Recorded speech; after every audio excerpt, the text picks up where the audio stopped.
Fox News host Greg Gutfeld is going to pile on Obama here because Obama dared to speak out against Fox News. And he's going to do what he thinks is a really witty rant. Let's watch and see if it is. President Obama took another stand against evil yesterday, lashing out at ISIS, pernicious gang crime and human rights abuses in left-wing dictatorships like Venezuela and Cuba. I was kidding. He went after Fox News again. I think the effort to suggest that the poor are sponges, leeches, don't want to work, are lazy, are undeserving, got traction. And look, it's still being propagated. I mean, I have to say that, if you watch Fox News on a regular basis, it is a constant menu. They will find, like, folks who make me mad. So let's analyze. He says Fox goes out of its way to locate and then demonize the poor. For what reason? So we can kill and eat them? His criticism is absurd because he never suggests a motive.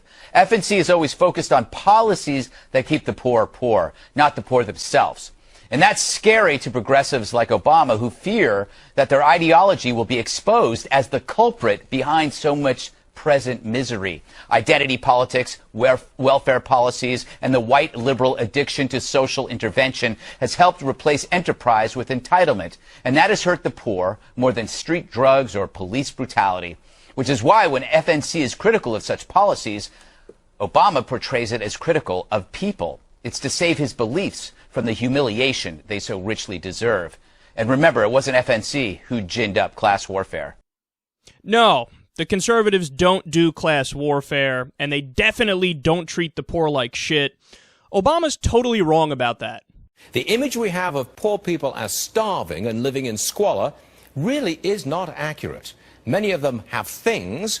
What they lack is the richness of spirit. It's really what this administration is all about, right, is making people feel more comfortable living in poverty, because that's what food stamps are. Barack Obama is a drug dealer of welfare. He wants permanent dependency. The government goes out and says, hey, you're entitled to this. You should have it. It'll make you feel good. And by the way, when we give you this, maybe you'll vote for us. At the end of it, they're all going to have a phone, a TV set, a car, and 120 free minutes and food stamps.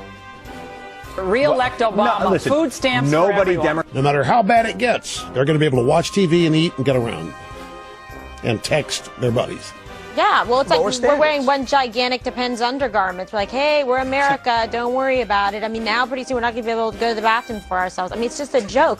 I mean, remember that lottery guy who, what did he win? Still getting it? Still getting food stamps. Come on. It used to be when you were unemployed, that stuff came to screeching halt, including eating.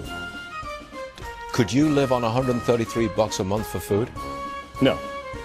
Andrea? I should try it because you know how fabulous I'd look? I'd be so skinny. More than 16 million children face a summer of hunger. Now, Michelle Obama told us they're all so fat and out of shape and overweight that a summer off from government eating might be just the ticket. Poor people in America have an obesity problem, and yet we give more people food stamps. There's always the neighborhood dumpster. Now, you might find competition with homeless people there, but there are videos that have been produced to show you how to healthfully dine and how to dumpster dive and survive until school kicks back up in August. They sound like they love the poor. They're just trying to do some constructive criticism, and they care about policy. That's what they're focused on. Substance. See, this is what's so frustrating about Greg Gutfeld's not witty, not intelligent rant, even though he thinks it's both of those things. He's refusing to just admit it. Greg, just admit it, dude. Just admit it. You and all of your buddies at Fox News, you dislike the poor. You don't like the poor. And that's why Obama's going after you, because you're not, just another side of the debate trying to work towards solutions. No, you dislike the poor, and what you want to do is you want to berate them. You want to tell them, get your shit together, stop being lazy, do what I tell you to do, and then maybe you'll make some money. That's what you want to do. That's what you think the solution is. But guess what? what you don't acknowledge and what other people on Fox News don't acknowledge is that we have an entire underclass in America that are working poor people. I'll repeat that. The first word is very important. Working poor people. In America, you can work a full-time job and not make enough money to survive. So the issue is not, oh, you're not putting in any effort, you're just lazy, that's the problem. Put it all back on yourself. You know, blame yourself, pull yourself up by your bootstraps. You can say that all you want, but see, Greg, that doesn't make any sense. It makes no sense because somebody can work really hard and bust their ass and still live under the poverty line. And we say that's not fair, and that's something that we should change. That's something that we should address via substantive policies. And another thing that this guy doesn't acknowledge is that, dude, we've tested your ideology many times in the past, and it doesn't work. He's so smug and condescending to Obama, like, oh, you just don't see our brilliance and how we're better with fixing poverty. No.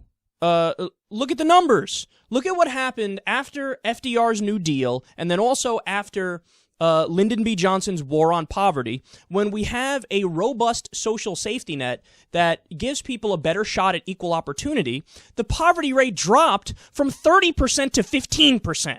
We cut it in half.